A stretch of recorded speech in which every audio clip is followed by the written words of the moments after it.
بسم اللہ الرحمن الرحیم. ناظرین، پروگرام دی بیوروکریٹ میں عبدالباسط خان حاضر خدمت ہے، اور آج ہمارے اس پروگرام کے بہت ہی خوبصورت مہمان ہیں. ان کا نام ہے جناب شفقت حسین نغمی. شفقت حسین نغمی صاحب جو ہیں پاکستان ایڈمنسٹریٹو سروس ان کا تعلق ہے، اور عرف عام میں جس طرح آفیسرز جانتے ہیں ان کا تعلق 7th کامن سے ہے. ویلکم ٹو دی شو جی. Thank you very much. Shafqat صاحب، میں نے آپ کا پروفائل دیکھا، آپ ماشاءاللہ کتنی منسٹریوں میں فیڈرل سیکرٹری رہے. یعنی کہ وہ اس وقت ڈیولیشن سے پہلے منسٹری آف ایگریکلچر میں رہے، یعنی زراعت کی منسٹری کے فیڈرل سیکرٹری رہے، پھر آپ منسٹری آف فوڈ سیکیورٹی کے رہے، منسٹری آف اسپیشل انیشیٹو کے سیکرٹری رہے، منسٹری آف پروڈکشن کے سیکرٹری رہے، منسٹری آف انڈسٹریز کے سیکرٹری رہے، منسٹری آف کیڈ کے سیکرٹری رہے. تو اتنے سیکرٹری رہے تو آپ پرنسپل سیکرٹری کیوں نہیں بنے؟ اس کے لیے کچھ اور خصوصیات کی ضرورت ہوتی ہے. اچھا، اس کے لیے اور لیکن بڑی آپ کے پاس ماشاءاللہ کمال کا ایکسپیرینس ہے، اور میں سمجھتا ہوں.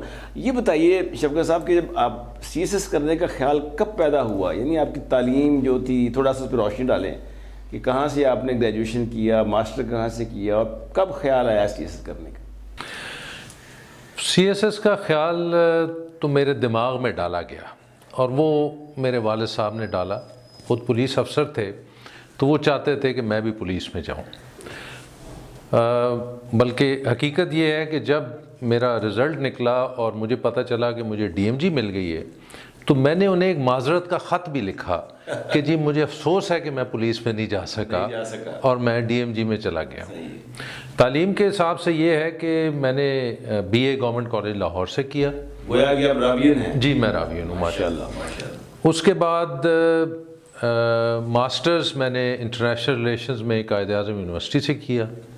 اس کے بعد میں نے ایم بی اے برکلے سے کیا. اچھا، برکلے یونیورسٹی سے کرنا. I had been to the Berkeley university. کیا کمال یونیورسٹی ہے جی، بہت خوبصورت، اور وہاں کا جو ماحول ہے، جو تعلیمی ماحول ہے، وہ بڑا کمال ہے. ویسے شفقت صاحب، مجھے جانے کا اتفاق ہوا تو میں وہاں گیا تو میں نے دیکھا کہ وہاں لان میں کچھ لوگ پھٹے ہوئے کوٹوں کے ساتھ اور پھٹے ہوئے کچھ ہیٹ شیٹ پہنے ہوئے. تو میں نے کہا یار یہاں کے بڑے معزز فقیر ہیں جو یہاں آ کر بیٹھتے ہیں، کھاتے کھوتے ہیں چیزیں.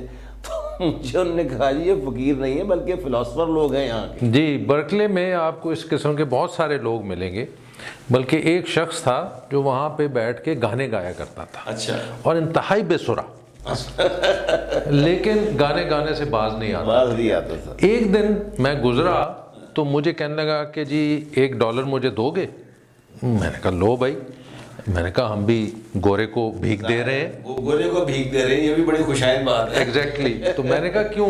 کہنے لگا مجھے ایکچولی ہالی ووڈ سے کال آ گئی ہے. اچھا. تو $1 کم تھا کرائے میں، تو میں وہاں جا رہا ہوں. بڑا انٹرسٹنگ ہے وہاں. اچھا، تو یہ جب آپ قائد اعظم یونیورسٹی سے آپ نے کیا تو ماسٹرز کیا، تو بڑی زرخیز یونیورسٹی ہے وہاں. تو مجھے یاد ہے کہ ہمارے کامن میں 7th میں کافی سارے لوگ بھی آئے تھے اس میں. جی، ہم انٹرنیشنل ریلیشنز ڈپارٹمنٹ سے 5 لوگ سی ایس ایس میں 7th کامن میں آئے تھے، جس میں میں تھا، اور اس کے علاوہ وقار زیب مرحومہ تھیں. ماشاءاللہ. تو میرا مطلب کہ یہ جو سی ایس ایس کا ایک تمغہ انسان کے لگ جاتا ہے، اور تمغہ لگنے کے بعد اس کے ایک دل میں یا دماغ میں یا اس کے کلچر میں یا اس کے بیہیویئر میں ایک تھوڑی سی رونت نہیں آ جاتی کہ میں سی ایس پی افسر بن گیا؟ جی بالکل آتی ہے. اور میں نے یہ نوٹ کیا ہے کہ میرے وہ دوست جو کالج میں میرے ساتھ تھے، جب وہ سیکٹری بنے تو ان کے اندر جو رونت آئی، اور ایون ریٹائر ہونے کے بعد بھی جو رونت موجود رہی، وہ کمال ہے. ویسے کمال ہے. اکثر لوگ تو جسے کہتے ہیں جب ریٹائر ہوتے ہیں تو اس کے بعد تو درویش بن جاتے ہیں، مذہبی بن جاتے ہیں، اور ہر ایک کا فون بھی اٹھاتے ہیں. اور آپ کہہ رہے ہیں ایسے لوگ بھی ہیں، اس کا مطلب بہت سخت دل قسم کے کچھ لوگ ہوتے ہیں جن کے ذہن میں یہ ہوتا ہے کہ ہم نے ریٹائرمنٹ کے بعد بھی ملاپ کر کے کچھ نہ کچھ پوزیشن لینی ہے، اور لے رہے ہیں. تو وہ اس میں آتے ہیں. مجھے یاد ہے شفقت صاحب ایک بات، کیونکہ میں نے آپ کے انڈر بھی سرو کیا، اور میں کہتا ہوں you are very generous boss in terms کہ مجھے یاد ہے ایک دفعہ میں نے کسی سیکشن افسر کا یا کسی ڈپٹی سیکرٹری کا ٹرانسفر بھیجا آپ کے پاس. میں نے کہا جی جانا چاہتا ہے باہر کہیں. اور اس کو ہمارے پاس تو بندے کم ہیں، اس کو نہ جانے دیا جائے یا رکھ لیا جائے. تو آپ نے ایک بڑا اردو میں لمبا سا لکھا، جو جانا چاہتا ہے اسے جانے دو. تو یہ کشادگی میں سمجھتا ہوں ہر افسر میں آج کل نہیں ہوتی. بھی آپ کی مہربانی ہے، آپ کہہ رہے ہیں. مجھے یاد ہے، لیکن یہ ہے کہ جی اگر کوئی آدمی ہمارے ماتحت آ ہی گیا ہے تو ہم اس کو اس کا جرم تو نہ تصور کریں نا جی. اگر وہ ہمیں سرو کر رہا ہے، کہیں اور جانا چاہتا ہے. میرے ساتھ ایسے واقعات ہو چکے ہیں. میرا ایک کولیگ تھا، اس کے پاس میں ایک لڑکے کی سفارش لے کے گیا. میں نے کہا جی یہ لڑکا پی ایچ ڈی کر رہا ہے، تمہارے محکمے میں ہے، اسے 1 سال کی لیو اور دے دو تاکہ یہ پی ایچ ڈی کمپلیٹ کر لے. اس نے اسے نوکری سے نکال دیا. اچھا، تو ہمارے ہاں یہ بھی پایا جاتا ہے. کمال ہے. اچھا یہ بتائیے، آپ کا آرٹ اور فن سے بھی بہت گہرا شغف ہے، فلمیں بھی آپ شوق سے دیکھتے رہے ہیں. کون سی آپ کو کوئی فلم اچھی لگی، اپنی طالب علمی میں دیکھی ہو یا اب دیکھی ہو اور سمجھتے ہو کہ بہت اچھا میسیج اس فلم کے اندر؟ طالب علمی کے دور میں تو گنز آف نیور آن میں نے کم از کم 10 دفعہ دیکھی تھی. واہ، اس طرح بین ہر بڑی پسند ہے، کمال فلم. نہیں، یہ عقابوں کا نشیمن جو تھا وہ ویئر ایگلز ڈیئر. اس کا کیا ترجمہ تھا؟ اس کا گنز آف نیور آن. گنز آف نیور آن. جی ہاں، ٹھیک ہے ماشاء اللہ. تو کیا آپ کو اس میں ادروائز مجھے ایک اور بھی چیز ہے کہ آپ کو ماشاء اللہ پاکستان کی جتنی فلمیں پرانی یا انڈیا کی، تو ان کے کئی سنگرز، گلوکار، ان کے نام تک یاد ہیں، فلمیں تک یاد ہیں. یہ کیا شغف آپ کو جو بچپن سے تھا؟ اصل میں میری والدہ مرحومہ ریڈیو پہ گانے سنا کرتی تھی. مکیش ان کے پسندیدہ گلوکار، اگر جیون بھر میں گیت سناتا جاؤں. والد صاحب کے جو فیورٹ تھے وہ طلعت محمود تھے. میں پاکستانی سنتا تھا اور میں احمد رشدی کو پسند کرتا تھا. بعد کوکو بڑے کمال کی سنگر، وہ ہمارے پاکستانی کشور کمار تھے. ایگزیکٹلی.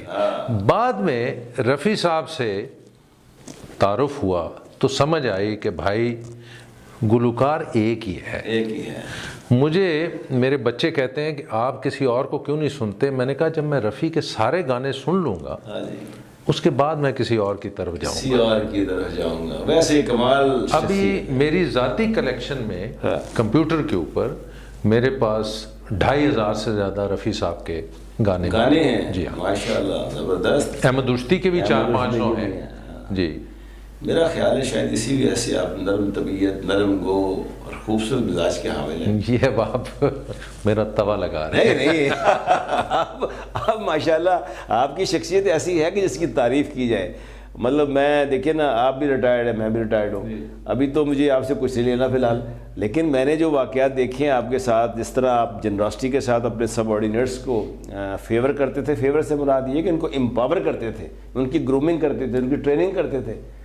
میں نہیں دیکھتا آج کل لوگ اس طرح. اصل میں مینجمنٹ کا بیسک اصول ہی یہ ہے کہ جب تک آپ لوگوں کو امپاور نہیں کریں گے، نہ وہ ڈیسیجن میکنگ کر سکیں گے، نہ وہ آپ کی ماتحت ہوتے ہوئے آپ کی کوئی ہیلپ کر سکیں گے. اگر آپ چاہتے ہیں کہ کام اچھا ہو، آپ نیچے والوں کو امپاور کریں، آپ ان کے قریب جائیں بجائے اس کے دروازہ بند کریں. آپ کو یاد ہوگا کہ ایز سیکٹری بھی میں نے کبھی چپڑاسی باہر نہیں رکھا تھا.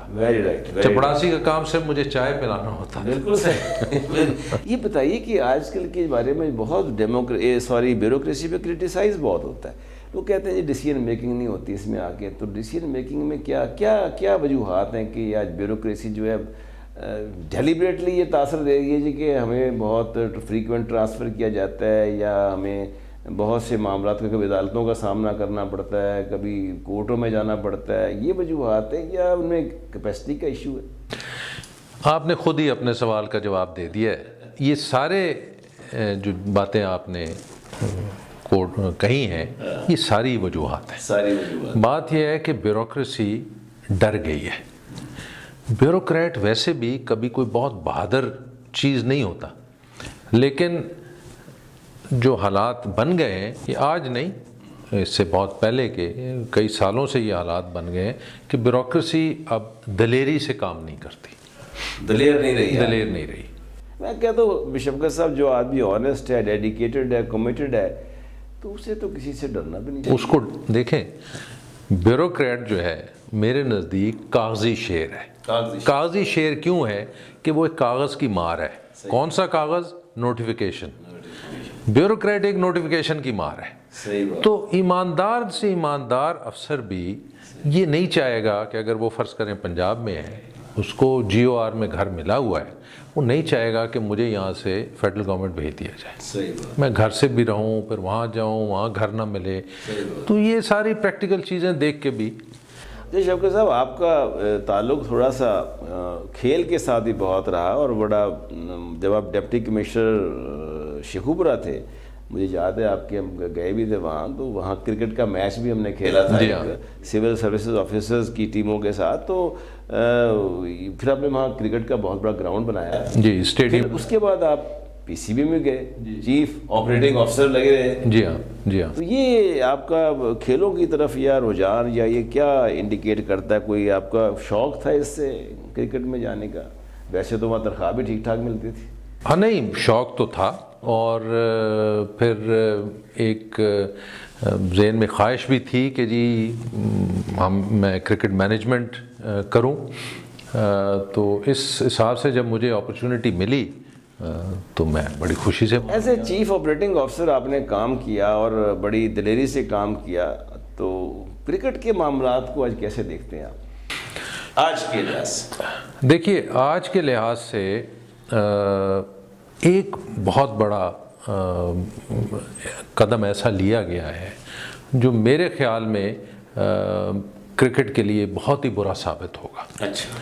وہ یہ ہے کہ پی سی بی کے کانسٹیٹیوشن میں جہاں تک میں نے پڑھا ہے، کلب کرکٹ کو اب پی سی بی کی رسپانسبلٹی سے ہٹا دیا گیا ہے. P C B is not responsible for club cricket, جو کہ پہلے ہوتا تھا. کہتی ہے عمران خان صاحب پسند کرتے تھے کہ اس کو ہٹا دیا جائے. ان کے ذہن میں کچھ اور باتیں تھیں. یہ ان کے کہنے پہ تو نہیں ہٹایا؟ یہ کلب کرکٹ میں ان کے کہنے پہ نہیں ہٹایا گیا، یہ ان کا اپنا ہی خیال ہے. بات یہ ہے کہ جب تک آپ کی نرسری ٹھیک نہیں ہوگی، اس وقت تک کرکٹ ٹھیک نہیں ہو سکتی. اور اس نرسری کو پی سی بی کی ایکٹیو سپورٹ کی ضرورت تھی، جو کہ ختم کر دی گئی ہے. تو اس لیے میرا خیال ہے کہ یہ ایک بہت ہی، یعنی ٹیلنٹ کو نقصان ہوا ہے. اچھا ٹیلنٹ نہیں آ رہا ہمارا. اس سے ٹیلنٹ کو بہت نقصان ہوگا. دیکھیں ہوتا کیا تھا پہلے، ہوتا یہ تھا کہ جی کلب کے ٹورنامنٹ کی بیسس پہ ایک ڈسٹرکٹ کی ٹیم بنتی تھی. ڈسٹرکٹ میں جتنے بھی کلب تھے، ہر کلب 2 پلیئرز اپنے نامینیٹ کرتا تھا ڈسٹرکٹ کے لیے، اور 50% سے زیادہ وہ سفارش پہ وہ ہوتے تھے. یہ سوال میں نے آپ سے کرنا ہی تھا، آپ نے خود ہی جواب دے دیا. تو ایز اے سی او آپ چیف سلیکٹر پہ انفلوئنس کر سکتے تھے کسی نہ کسی حد تک. جی. تو کیا اس وقت سفارشیں آتی تھی؟ اس وقت بھی آپ کو سفارشیں آتی تھیں، اور کچھ اچھی سفارشیں بھی آتی تھیں. اچھا.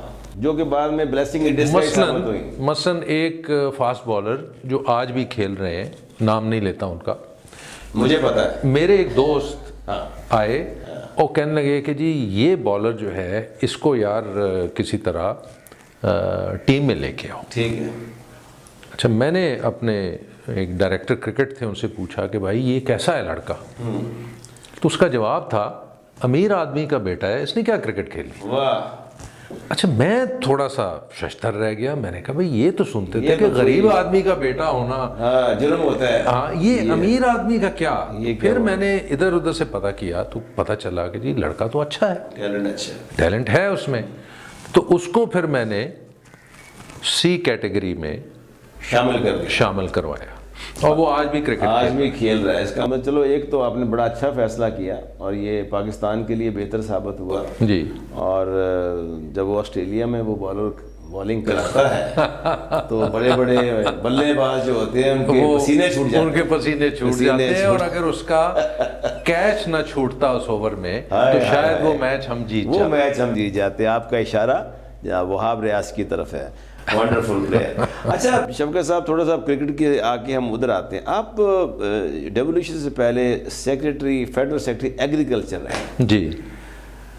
اور بعد میں آپ منسٹری آف فوڈ سیکیورٹی کے بھی سیکرٹری رہے. جی. تو آپ یہ جو چینج آیا ہے، یعنی یہ جو ایگریکلچر ہوئی، پاپولیشن ہوئی، ہیلتھ ہوئی، یہ فیڈرل گورنمنٹ سے صوبوں کو گئے ہیں، یہ ڈیولیشن، اس کو کیسے دیکھتے ہیں؟ کیا یہ صحیح ہوا فیصلہ؟ صحیح نہیں ہوا.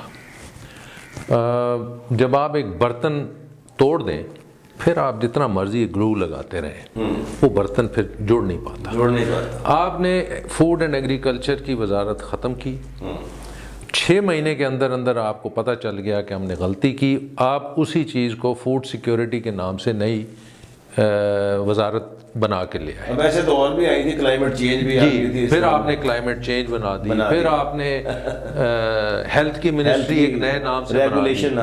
لیکن یقین کریں کہ وہ جو ایک کام منسٹری آف ایگریکلچر کیا کرتی تھی وہ کام اب نہیں ہو رہا ہے. وہ اس طرح ناظرین کو کہ وہ کیا مسنگ لنکس تھے اس میں. اب ایک مثال کے طور پہ چھوٹی سی کہ جی گندم کی جو سپورٹ پرائس ہے، صحیح، وہ ministry of food and ministry of agriculture determine کرتی ہوتی تھی.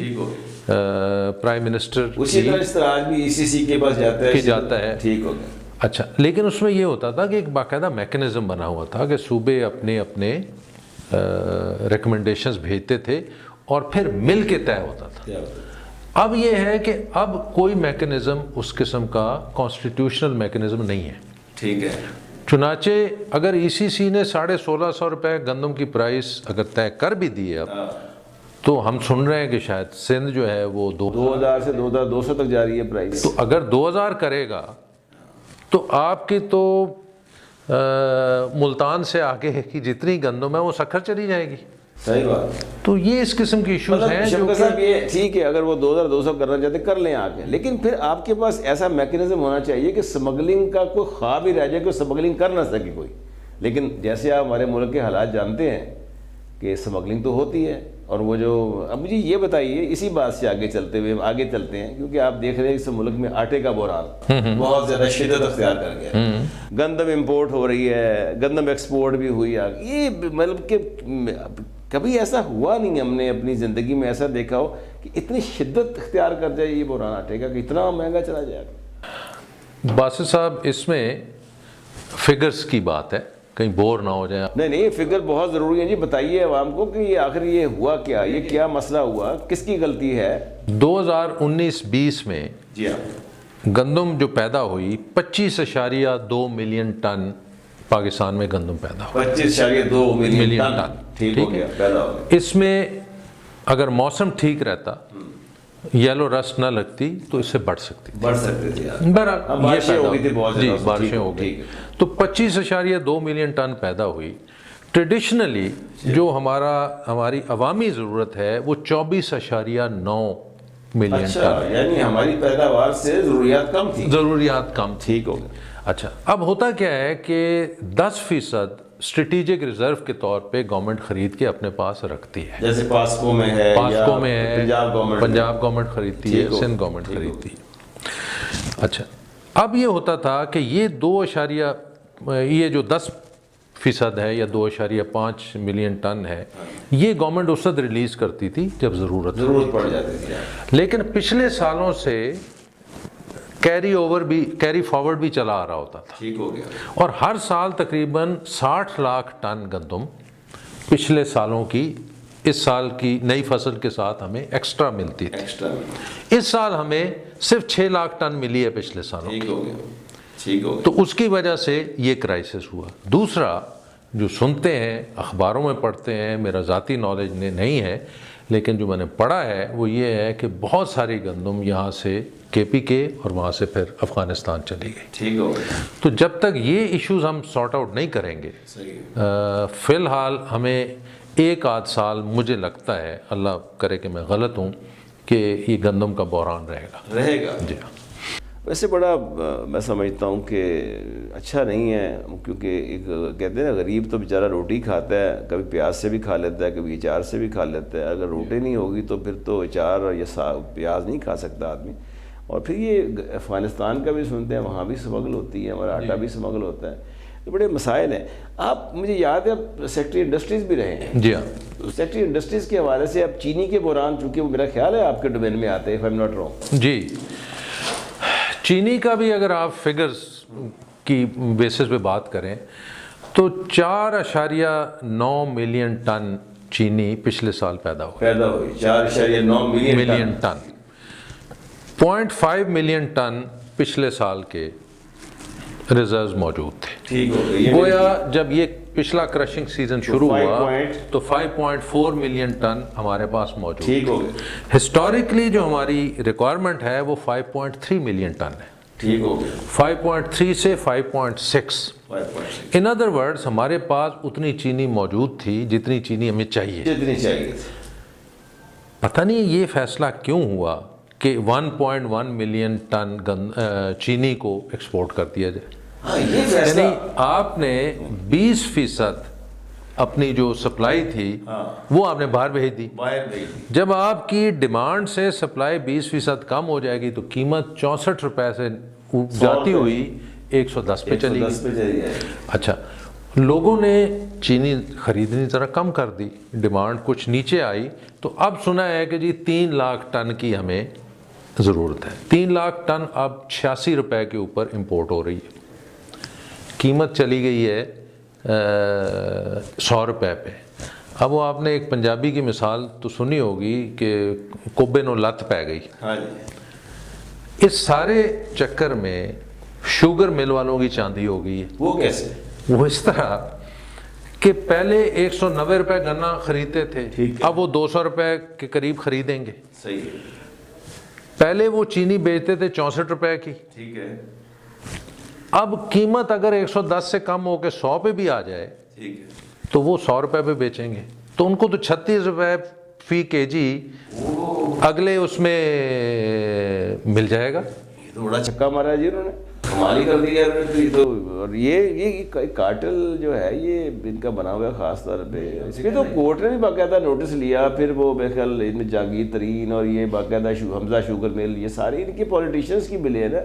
اب جن کی بھی ہیں, لیکن بات صرف یہ ہے کہ جب آپ ایک دفعہ اپنی سپلائی کو کم کر دیں گے تو پھر قیمت نے بڑھنا ہی بڑھنا. لیکن شفقت صاحب, اس میں آپ کیا بیوروکریسی کا ناقص رول نظر انداز کر سکتے؟ نہیں کر سکتے.